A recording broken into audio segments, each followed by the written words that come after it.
So, also morning from my side. I will have the pleasure to lead this session. So just introduce myself. I'm Günther Neumann from German Research Center of Artificial Intelligence in Saarbrücken, DFKI, and also professor for language technology at the Bar-Ilan University. Okay, so the first talk will be by Oren Kurland. He's from the Faculty of Industrial Engineering and Management in Technion. He's also he did his PhD at Cornell University, and his main research area is information retrieval. And the talk from him will be about going beyond the document query lexical. Thank you very much for the introduction. Before starting, I wanted to tell you a bit about what happens with information retrieval and natural language processing at our faculty. So we have quite a large group which does research on information retrieval. And if I don't speak to the mic, can you hear me at the back? Yeah? Okay. And we also have a natural language processing group led by Professor Ray Reichardt. So we do quite a lot of stuff which is related to text analysis in one way or another. What I'm going to talk about today is my research field, which is textual information retrieval. Specifically, I'm going to focus on the search problem, and it is not yet solved, as many people tend to believe. And specifically, I will be talking about the relevance ranking task, which is also called ad hoc retrieval. The task is defined in a very simple way. We have to rank documents in a given corpus in response to a query based on the relevance of the documents to the information need expressed by the query. So this is a task which drew much research attention. Actually, the first information retrieval algorithm was invented in 1922, and since then there was much work on it. So let me start with one of the simplest relevance ranking models. I'm sure that most of you know it, but I will refer to it further down my presentation from different perspectives. So Gerard Salton in 1968 actually wrote a book in which he proposed the vector space model. What we do there is say that we have a query and a document, and we want to estimate the extent to which the document is relevant to the information need expressed by the query. We represent both as vectors in a vector space. Say we count the number of times a term appears in the query, the number of times a term appears in the document. We have two vectors. We can compute the cosine similarity between the two vectors. Presumably, the cosine value attests to the level of relevance. There are many term weighting schemes to be used so as to construct these vectors. The most well-known one is TF-IDF. TF is the number of times the term appears in the document or in the query. IDF is the inverse document frequency, which is a sort of a measure for the discriminative power of the term. So this is the vector space model. Another well-known approach to retrieval and relevance ranking is the language modeling approach. Here, we rank documents based on the following principle. We are trying to estimate the probability that a query will be generated from a language model induced from the document. And if you have never heard of language models, here is one line about language models. Say that I have a text composed of the terms hello, hello world, and I'm trying to estimate the probability that the term hello will be generated by a language model which can be induced from this text. So we can look at the relative frequency of hello in the text. This is called the maximum likelihood estimate, and we can integrate it with a general probability induced by using some corpus. So we can ask what is the probability that hello is generated by a model induced from our corpus. This is called smoothing, and specifically a Jelinek-Mercer smoothing technique.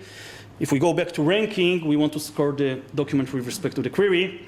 We actually here take a unigram approach, wherein we assume that terms are independent from each other and multiply the probabilities for generating the terms in the query from a language model induced from the document. So this is a very simple, basic language modeling approach to retrieval, which was proposed by Ponti and Prof in '98 and drew much research attention since then. So there are actually many more approaches to estimating the similarity between a document and a query, and there have been quite a few retrieval frameworks which enable to do that. Not many people know, but actually the vector space model wasn't the first retrieval model ever used. The first one was actually based on probabilistic techniques by Meron and Kanz, and till this day, one of the most effective document query similarity measures is the Okapi BM25, which was developed by Robertson and his colleagues. Another well-known approach is the inference network model, which is devised based on a Bayesian approach to retrieval. In '96, the use of cosine went through major change due to the pivoted document length normalization technique. The language modeling approach, which I have mentioned, and a framework which also attracted much research attention, the divergence from randomness, or DFR in short.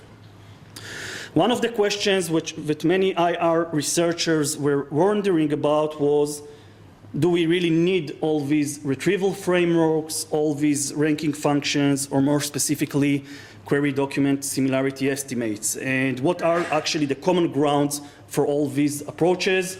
So there has been work which showed that actually all these are based on a certain combination of three components: the term frequency of query terms in a document, the inverse document frequency of terms, and length normalization, which means how do we normalize documents with respect to their length so as to not have an inherent bias in our retrieval method. For example, we don't want to have long documents be preferred over short documents without any additional knowledge about the query.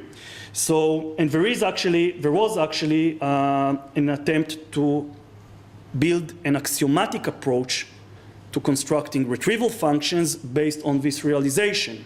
But what does it mean for a retrieval function, or more specifically ranking function, to be effective in terms of the way it treats TF values, IDF values, etc. So all these retrieval frameworks do share, to a substantial extent, principles based on these three components. Now, when the world moved to deal with web search, going from more historical work to the web search realm, the approach of tackling the ranking problem has somewhat changed. Over the web, there are a variety of signals that can attest to relevance or lack thereof. Some of them are query dependent. For example, the similarity between the page and the query, or the similarity between the anchor text of a link pointing to the page and the query. Some of the signals are query independent. For example, the PageRank score of the document, or other document quality measures, or say the number of clicks that the page received over time. So we have a mixture of query dependent and query independent relevance signals, and there are many, many more. And what do we do with them? We apply a learning to rank technique. We take a training set wherein we have pairs of queries and documents, and we have some representation for the pairs. Usually it's a feature vector representation. We have relevance judgments for the pairs. These could be explicit, say, provided to us by editors, or implicit, say, induced from click-through information. And we train a ranking function in the training phase. How do we train a ranking function? As is usual, we minimize the loss function between what we would have liked to see, namely optimal ranking and the current ranking. And there are three families of learning to rank approaches: those which are based on a point-wise estimation of the relevance, those which look at pairs of documents and how do they rank with respect to each other, and list-wise approaches which look at the entire list. So there's been much work on learning to rank, and there were a few learning to rank challenges, and there are highly effective learning to rank techniques. But here are two simple observations which will take me back to talk about the document query similarity. The first one is when you come to determine relevance, the label which you assign to a document, namely relevant or non-relevant, is based on the document content, or more precisely, on the ability to use information given in the document so as to satisfy the information need expressed by the query. So at the end of the day, if you look at it from a very narrow perspective, the feature or family of features which touch directly upon the definition of relevance are those which are looking at the connection between the text within the document and the text in the query, which makes them very important features. And indeed, in many studies of learning to rank approaches and the relative importance attributed to features in these learning to rank approaches, it was shown that the document query similarity is among the most important features. This actually brings about the following question of whether we can further improve estimates for document query similarity. So let's take a look at the problem with using surface level document query similarity, which is the case in all the frameworks I've mentioned. This is a well-known problem known as the vocabulary mismatch problem. It could be the case that a relevant document will not contain some or even all query terms and still be deemed relevant. This is a very small toy example to exemplify this setting. The query and the document do not share even a single term, yet many people will claim that the document is relevant to the query. So the problem can rise due to the fact that we have short queries. Web queries, for example, are very short. Or the problem could rise due to the fact that we have, in certain retrieval settings, short documents, such as in the case of microblog retrieval, as an example, Twitter retrieval. So how do we tackle the problem of say, the downside of using surface level similarities? This is a framework which I personally like very much because I think it actually tells the story of ad hoc retrieval. There are two pipelines here. Let's focus first on the lower one. The claim is that when an author comes to write a document, there is a sort of a model in the head, cognitive model, for doing that. So actually there is a model for generating the document sampled from the cognitive space of the author, and we call it theta D. In the same way, when a user asks, we come to search for some information need, we have a sort of a notion of the topic we are going to ask about, etc. So we actually have a selection of a topic or aspect which we want to query, which we call theta Q. Now the query itself is a sample from the topic we have in mind. And in the same way, the document itself is an expression or a sample of the model which was used to create the document. Now what surface level similarity estimates do, they contrast the query expression with the document expression and therefore suffer from problems such as the vocabulary mismatch problem, etc. What we should actually do is compare the model, the query model, from which the query was generated and the document model from which the document was generated, and ask the question of what is the probability for seeing a relevance event given these two models. So now the challenge becomes estimating the query model and the document model given that we have the query expression and the document expression. And much of the stuff I'm going to tell you about actually focuses on one of the two or both. Devising a query model or devising a document model or doing both at the same time and devising an estimate for the probability, which is often done via devising loss functions. Last year, Lin Chu actually wrote a great manuscript in the Foundations and Trends on Information Retrieval journal, in which they tried to characterize families of approaches to comparing a query and document, or more specifically, how to construct a query model and document model and compare the two. They claimed there are about 5 different families of approaches. The first one is query reformulation. I will be touching that with respect to query expansion, term dependence models, which I'm going to talk about, translation models, which I'm going to briefly mention, topic models, which I'm going to dive into, and latent space models, which I'm going to mention as well. I think they have at least one part missing, which I'm going to talk about as well, which is the use of clustering, specifically modeling clusters ranking. So let's talk about short queries. What the first attempt would be to automatically expand them so as to create a more robust query model. And there are two families of approaches. The global ones actually use an external corpus or thesaurus or a semantic network, and the local ones rely on some initial search. WordNet, Wikipedia have been used. One model which is worth mentioning specifically is the translation model of Berger and Lafferty, and the question is actually goes as follows. If we briefly recall the language modeling example that I've shown, so instead of estimating the probability that the query is directly generated from a language model induced from the document, we are doing the following translation step.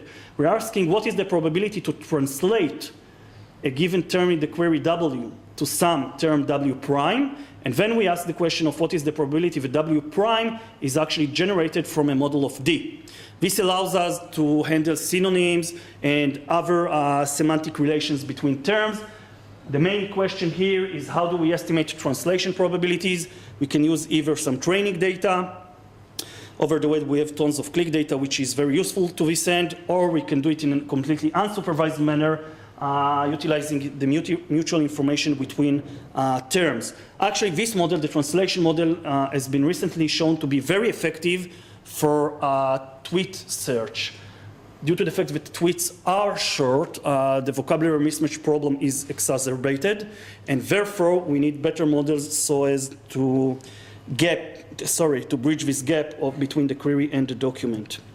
Local methods for query expansion, the most well-known approach is pseudo-feedback-based query expansion. You run some initial search with respect to the query you got, and then you use information from the top retrieved documents using which you will expand the query.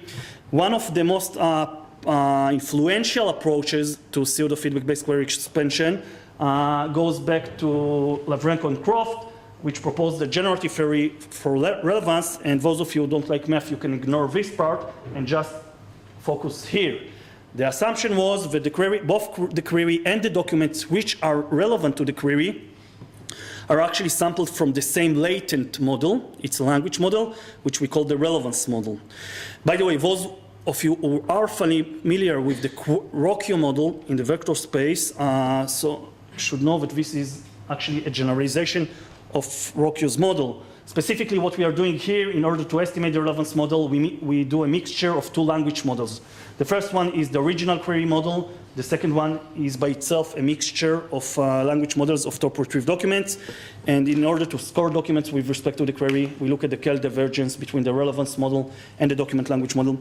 In 2009, in a vast comparative study, it was shown that this relevance model is a state-of-the-art query expansion technique with respect to other query expansion techniques. It should be emphasized, though, that the relevance model is a unigram model. It ignores term proximity information. One open challenge, for which I offer my students in the IR class $1 million if they manage to solve it, is the following. How do we set the value of lambda? If you set lambda to be 1, you have no query expansion whatsoever. You back off to the original query. The lower lambda is, you put more weight on the expansion part. We know through many studies that there are queries which are bad in terms of expansion. No matter what expansion you will apply upon them, the retrieval performance will be worse than using the original query itself. So this becomes a sort of, should I expand or shouldn't I expand the query at hand, and how can I devise a classifier that gets as an input a query and the corpus of documents and makes the decision of whether to expand the query or not. So I've mentioned that the relevance modeling approach doesn't look at term relationships. Here is a fundamental framework for handling term dependencies and term proximities, which uses Markov random fields. Markov random fields are undirected graphical models intended for inferring the joint distribution. Here, the joint distribution I want to infer is the joint distribution of queries and documents, and therefore I'm building a graph. Say the query is composed of the terms Q1, Q2, and so forth. Here are 3 different clicks in a graph. 3 different graphs that represent connections between the document and the query terms. Here, we can see there are no edges between the query terms. In Markov random fields, a node is independent of other nodes given its nodes that are connected to it, which means that here query terms are independent of other query terms given the document, and this is a unigram model. Here we have a serial connection between query terms, and here we have what we call full dependence model. Each query term is affected or affects other terms in the query. How do you use that for ranking? Very simply, it boils down to a linear ranking approach with feature functions defined over the clicks in the graph and weights assigned to these feature functions. The usual feature functions that have been used in a Markov random fields framework are unigram features, phrase features which are ordered, for example looking for bigrams or trigrams, and unordered phrase features when you look, say, for biterms, which means that you look for a pair of terms which appears in some specific window. The reason I'm talking about Markov random fields is that first of all, this paper has tons of citations and created much consequent work. Here is one of the work that follows. And till this date, when you are looking for a state-of-the-art query expansion approach, which uses only your corpus and doesn't rely on external resources, this method is considered to be the state-of-the-art. It's called latent concept expansion. The task here is to automatically expand the query while accounting for term proximity information. So this is an equation for how can I estimate the probability that expansion term is relevant to the query. We can look at the graphs because this is also based on Markov random fields. Here we have a case of a relevance model which doesn't assume any relations between the query terms. Here the query terms are dependent on each other, but not directly on the expansion term. And here we can have a pair of expansion terms. So there also have been some development of this model in the form of using hierarchical Markov random fields, which are based on using passages in the documents, etc., etc. And as I said, this is a state-of-the-art query expansion approach, which takes into account connection between terms. Now, for expansion terms, these shouldn't necessarily be just terms. These could be named entities, phrases, n-grams with whatever n you want. In terms of empirical exploration, the authors couldn't find any merits in going beyond just using individual terms.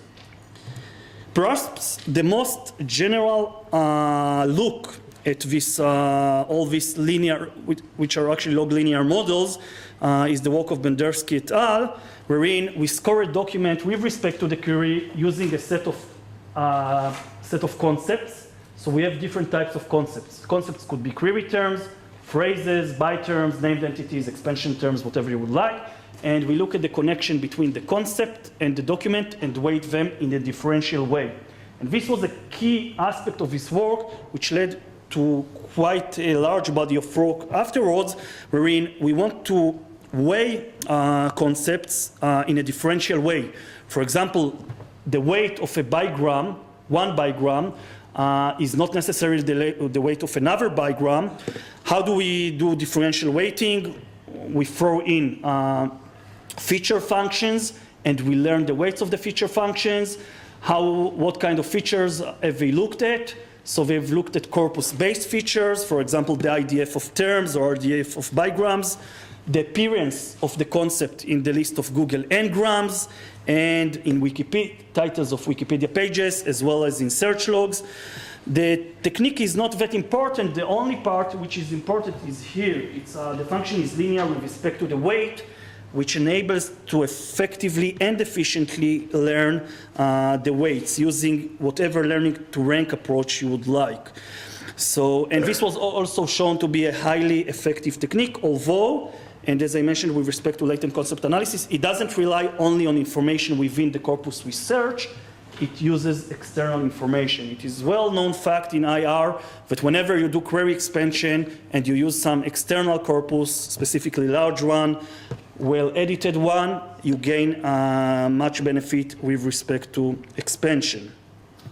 Another approach to which is worthwhile mentioning for capturing relations between terms is what is called positional language model. Instead of actually devising a language model for the entire document, we can devise a language model for each position in the document using term propagation counts. For example, we have two curves, the blue one and the red one. The red one corresponds to the appearance of query term Q1. We see that we propagate with diminishing returns the weight of Q1 from the position in which it appears to further positions. For the case of, sorry, this was Q2. For Q1, we have two appearances, and therefore we have two peaks in the distribution. And again, we propagate the counts so as to create pseudo counts for terms in the document. The math is not that important. What is important, it's a highly effective technique for capturing term proximity information. And actually, there is a variant which is called positional relevance language model, which takes the initial relevance language model I told you about and enriches it with position language models. So far,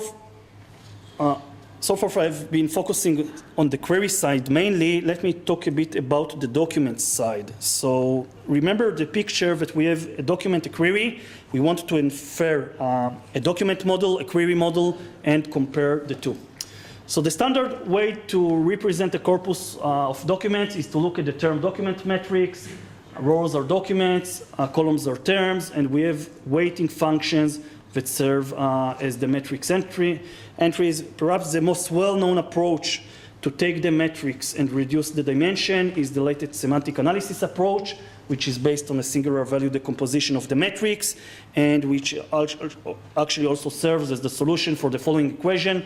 The term document metrics that we have at end is A. We want from all matrices to find the one that gives us the minimal distance in terms of the Frobenius norm and has a rank of K. So we take a matrix which is of I dimension and reduce it to a matrix with rank of K. What we do as a next step, we project the document to this lower dimensional space, we project the query to this lower dimensional space, and we compare the document and the query in the lower dimensional space.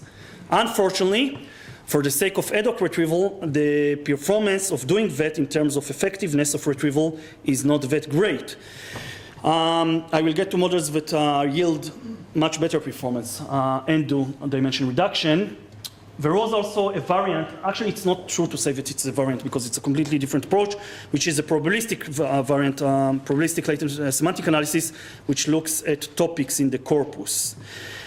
Throughout recent years, there has been quite an increase in working on methods which do dimension reduction in a supervised manner. LSA is a completely unsupervised approach. You take the metrics, you run SVD on it, you get the lower dimensional representation, and you work in this space. If you have much training data, specifically in web search, pages, queries, and clicks for pages with respect to the queries, it turns out that you can efficiently and effectively train models that allow you to actually represent both the query and the document in a lower dimensional space and compare them in this space. Bai et al. Suggested a supervised latent semantic analysis approach. Wang actually used a deep neural network architecture to do that. And Wu et al. Suggested a few approaches that do sort of partial least square. So this is an interesting line of work which has emerged throughout recent years and is worthwhile looking at for those who are interested. Now, before diving into more models that look at what happens in the corpus in terms of context, etc., let me mention the cluster hypothesis, which is one of the most important hypotheses in the area of information retrieval and which actually gave rise to much work on different models, which I will mention. So the cluster hypothesis, first introduced by Jardine and Van Rysberger in 1971, says that closely associated documents tend to be relevant to the same requests.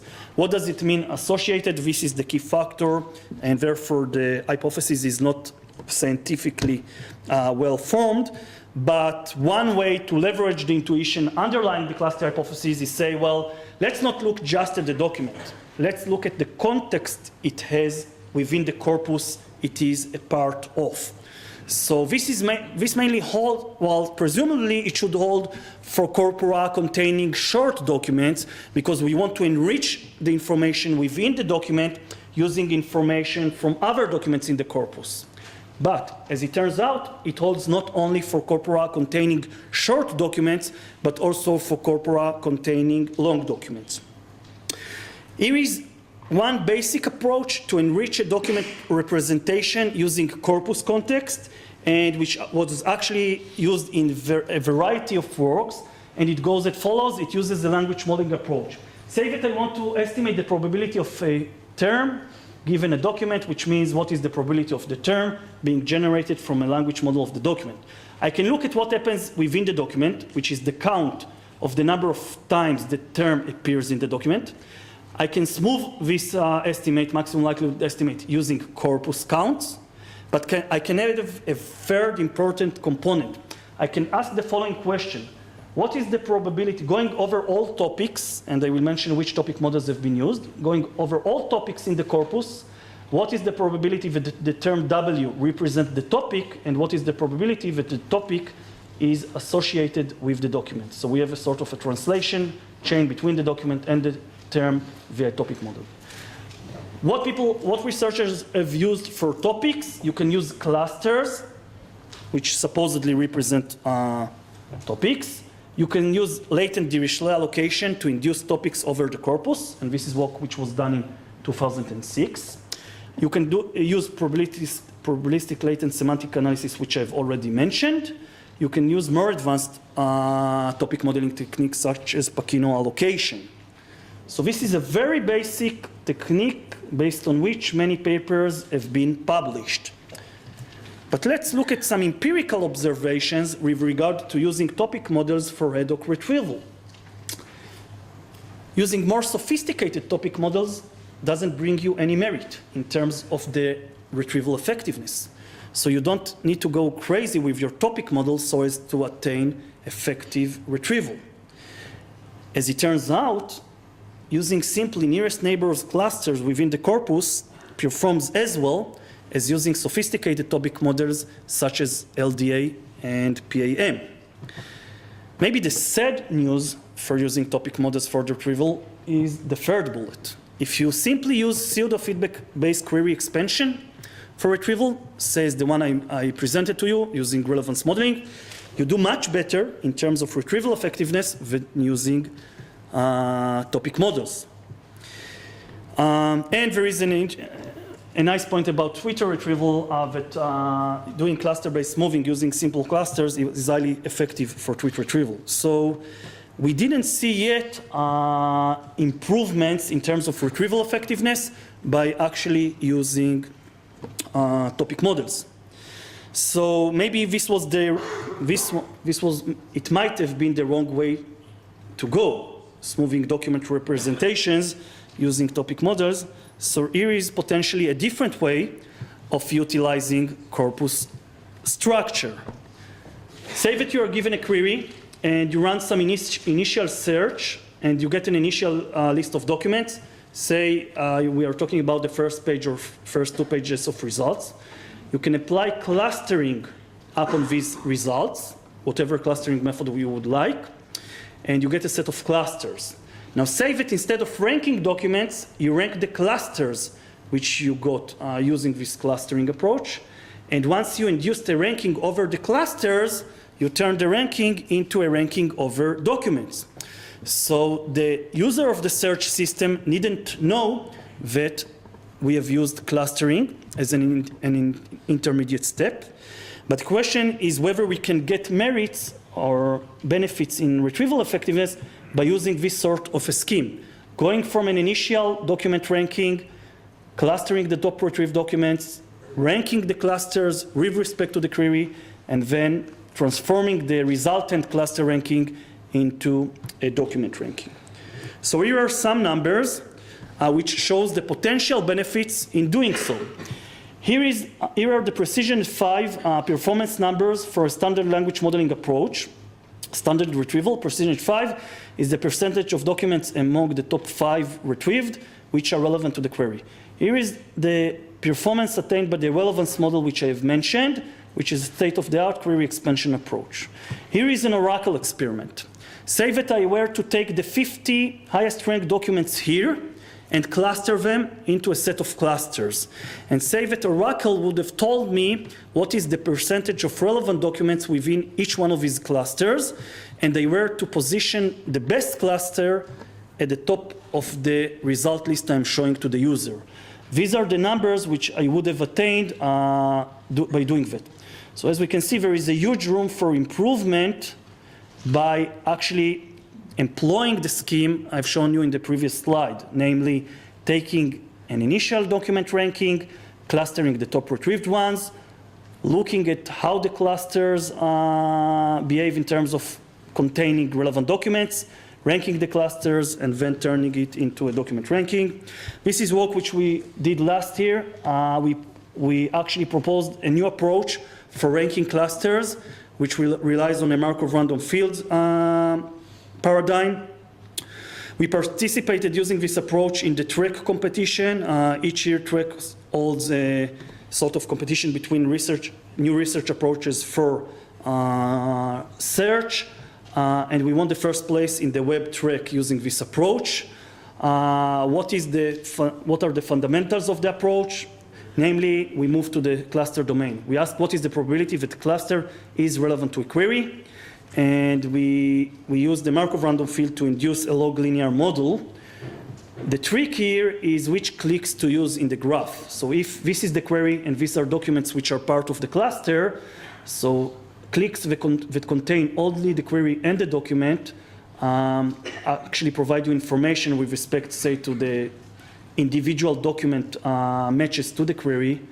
A click which contains everything looks at the cluster as a whole with respect to the query, and you can also look at clicks which contain only the cluster documents and not the query itself, so as to induce quality measures for the cluster as a whole. Here is a challenge. I know that it doesn't look well. I'm often being asked, why do you work on search if search is a solved problem? Here is a snapshot of 2 searches I did about a year ago, looking for my entry in the DBLP repository. DBLP is a repository of scientific papers in computer science and other areas. 2 well-known commercial search engines. I want to tell you which one is which. For the first search, I got as the first result the Michael Bendersky, who is former graduate student of mine. David, who is sitting here, is the second one, which means probably that we wrote many papers together. I don't know the third researcher at all. I tried looking into this issue. I didn't find a venue in which we both published papers. We work on completely different research problems, etc. Search number 2 succeeded a bit more because my entry came up as the first result. By the way, here in the search, my entry didn't come up at all. Here, I was the first one. As from the second, this is a former graduate student of mine, and down the ranking, things get much worse. So search doesn't always succeed. It doesn't always succeed, but this example, which is a true example, actually brings about 2 very important challenges. The first one, say that you have a query at your hand and you have at your disposal 2 search engines, and you want to choose which search engine to use for your query.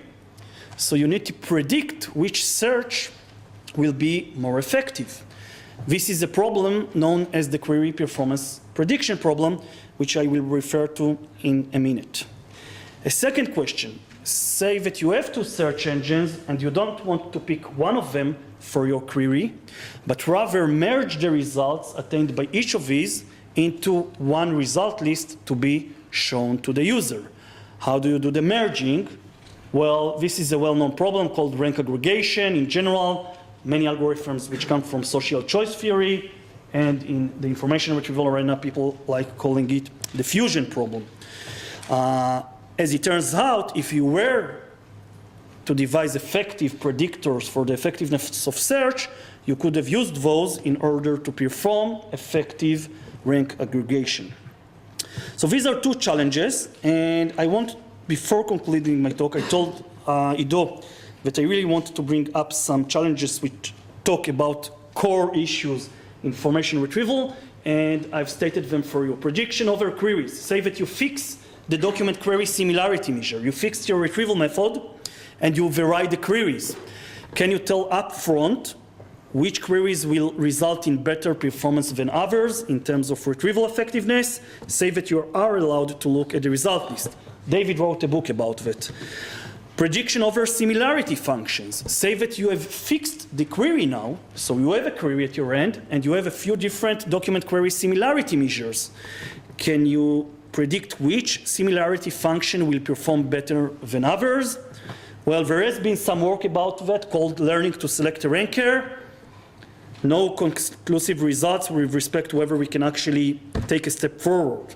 And I've already mentioned the Fusion rank aggregation problem. Actually, Fusion applies not only to result lists, but also to document and query representations. For example, one work which we did a few years ago showed that if you take a passage-based approach to represent the document and a document-based approach, you are better off combining them. The question is, how do you combine them? I've already mentioned the question of selective query expansion. We are given a query, should we expand it or not? An open challenge, cluster ranking, adversarial retrieval. All the document query similarities that have been proposed in the history of research are not coping well with search engine optimization efforts. Simple keyword stuffing biases your document query similarity severely. What do you do there? And last question, do we need more of semantic analysis, deep semantic analysis when we talk about the query document connection? Actually, there has been some recent work about using tensors for query expansion. There has been actually all the work on using